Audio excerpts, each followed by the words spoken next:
Salvete omnes, this is I'm Amelia, also known as TheMartianGeek, and welcome back to another episode of Mega Man 10.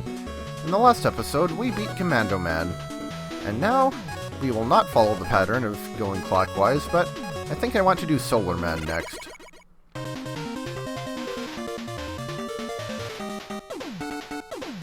And don't worry, I did save off screen last time. So, Solar Man, he has by far my favorite stage music in the game. It was done by Yasuaki Fujita, also known as Boon Boon, who composed the music for Mega Man 3. And the first enemy we have to, well, the first obstacle we have to deal with is more conveyor belts. Or I guess the ones in Sheepman stage weren't really conveyor belts, so these are actual conveyor belts. And these square, well, we have these missile wall turret things. And these, if you leave them alive too long, will split, as you saw that one about to do. We also have some sort of laser shooting flower thing. And these didn't jump quite soon enough. You can tell when they're about to shoot because they'll stop glowing. That doesn't mean that I can actually react in time. Seriously, with reflexes as bad as mine, what am I even doing playing Mega Man games? So, let's lure that enemy. Oh dang it, I made a mistake. Yeah, that one-up is a little bit risky to get, but I got it and got out safely. So, mini-boss time. Burbs. They're basically just a couple of Heatman fan people.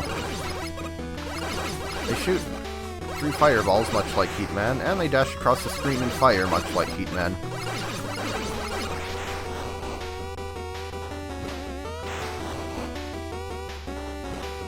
And sometimes they will fly out of your reach, quite unlike Heatman. But that was a pretty easy fight. This game has some, honestly, fairly decent mini-bosses. And now the fireballs are coming out of the wall.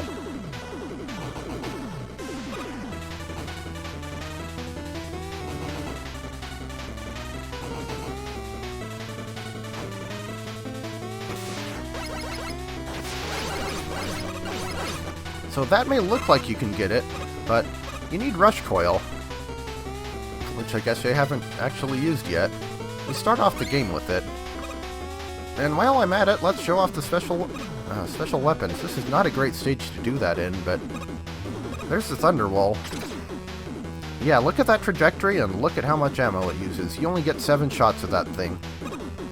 If you can actually hit something with it, it does a lot of damage, but that's the hard part, is hitting something with it. It does not have a lot of horizontal range, and if you hit something with the cloud instead of the lightning, it just disappears. As for the Commando Bomb, it uses 3 units of energy. And like I said, you can make it turn up to 2 times by pressing the direction you want it to go.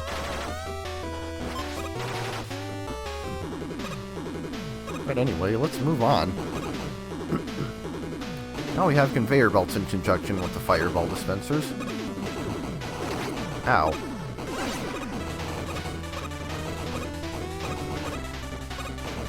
I seem to recall this part being a lot more brutal on hard mode than I guess everything is. Hey, I actually used the energy balancer after my special weapon demos.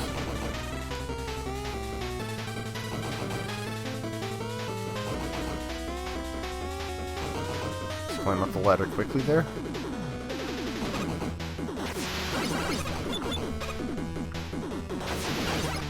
So, there's a split path here, but it's not much of one. Because if we go this way, we can get an E-Tank, but we don't actually... Well, I guess we could get stage progress using the Commando Bomb, but why do that?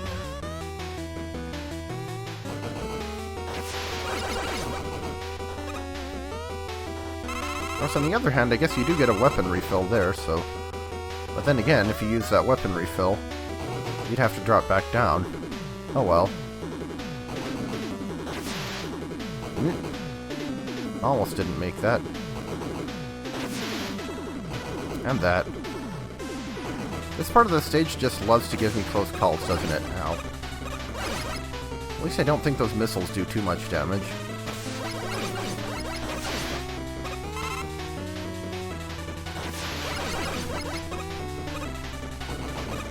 Almost there. This is kind of a bad combination. But here's Solar Man. His weapon of choice is the Solar Blaze. Solar Man, or 72. So, for fighting Solar Man, basically think of the room as being divided into 5 sections. Where the boundaries for those sections are should be fairly obvious. Ow. Solar Man basically does one thing. Or 2 things. He jumps, and he drops fireballs. In normal mode, he can drop up to 2. Which also kind of plays into the 5-section thing. Basically, he can jump anywhere from 1 to 3 sections, so he can drop anywhere from 0 to 2 fireballs.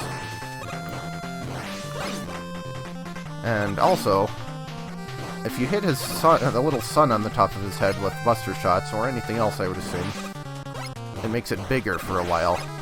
Bigger shots deal more damage, so you don't want that.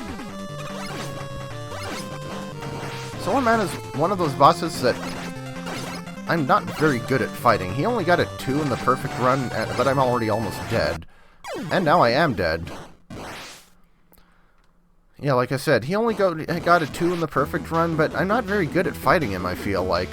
He's one of those bosses who kind of feels like I either have time to react to what he's doing, or time to position myself accordingly, but not really time for both. At least he's not as bad in that regard as Magma Man is, though. Seems like the best time to shoot him is right after a jump or right before landing. Ow. Because if you... Uh-oh. If you shoot him if you try to shoot him when he's on the ground, he'll lean over to try to absorb your shots with the little sun on his head. Ow. And if you're standing right next to him when he's on the ground, he can also lean into you. See, you just saw that there. Now if you're on hard mode, his fireball is always at maximum power, so you can spam shots all you want. On normal and easy, though, best to be a bit conservative.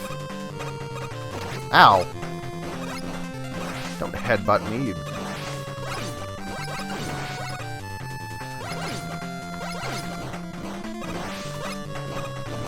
Whoop. It's also kind of hard to dodge 2 of them at once when he shoots 2. Quite often I dodge one and then not the other.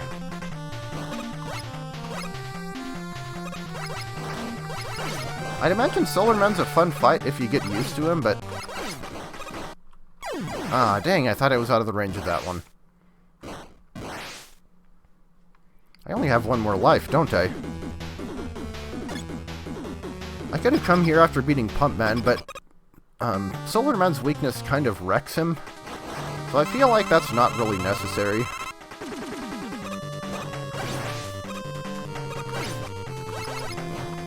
I suppose the thing to do is not be too close to him, but also not too far away. Well, I haven't... I'm gonna say I haven't taken damage yet, and then I did.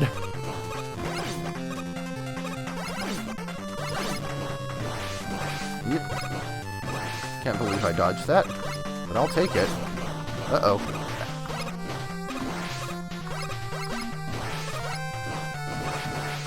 Yeah, that's kind of tough. When you're on opposite sides of the room and he jumps at maximum distance.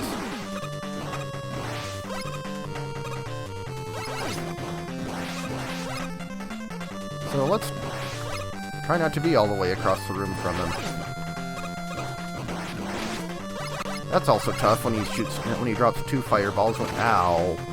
That hurt. He drops 2 fireballs when you're in one of the... in the 2nd or 4th section. Yeah, I don't think I'm beating this guy this time. Ow! Dang it! Okay, one more shot at this. I'm pretty sure this is my last life. I forgot we got a 1-up in the stage.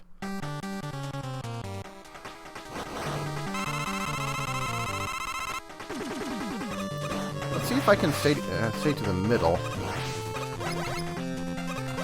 I'll have more height.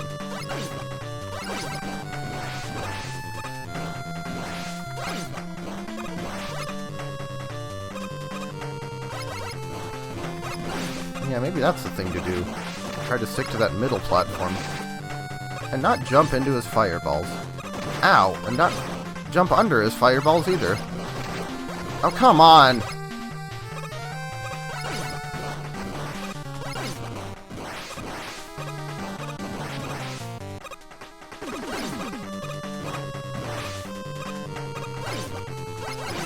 Do the Solar Man dance.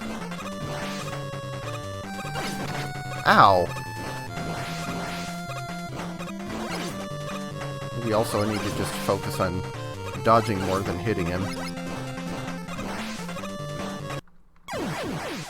I also need to quit falling into that trap. Dang it! Well, I guess we cut here and I'll see you back at the boss. Okay, I'm only missing 1 health. 27 out of 28 isn't bad, right?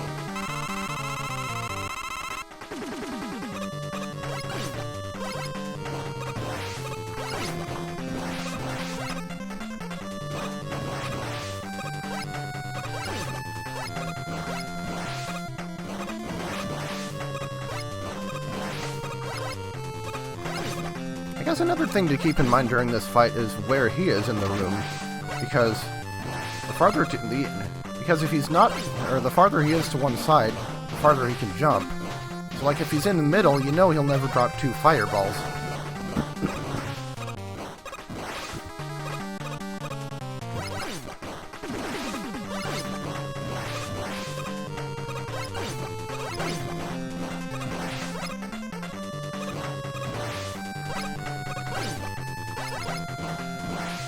Not sure how helpful that is, but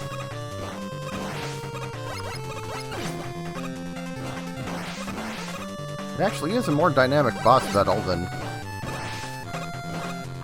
some of the others in this game, I suppose, in other classic Mega Man games. It's like, a surprising number of Mega Man games only really seem to do, one thing. Okay, that was just me slipping.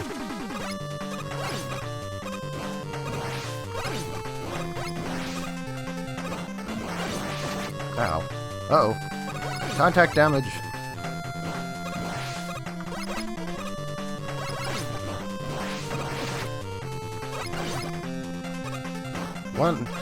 One hit. One more hit. Come on. There we go. See, that was much better. Well, I mean, I got hit a few times, but still. I had more life left than I did fighting Sheep Man, I suppose. But yeah, that was a bit of a challenge, shall we say. We still don't have a good special weapon from it, though. In general, Mega Man 10's weapon selection is much weaker than the game before it or the one after it. But we have the Solar Blaze. It's a fireball that splits when it hits an enemy or after a certain period of time. See, this is a good example. I'm using a different setup for moving the cursor than I am for confirming. It's like half D-pad and half PC keyboard. Why? Why, video game developers? Why must you do things like this? But whatever, I digress. 3 down, 5 to go. We're making good progress. So I'll see you next time.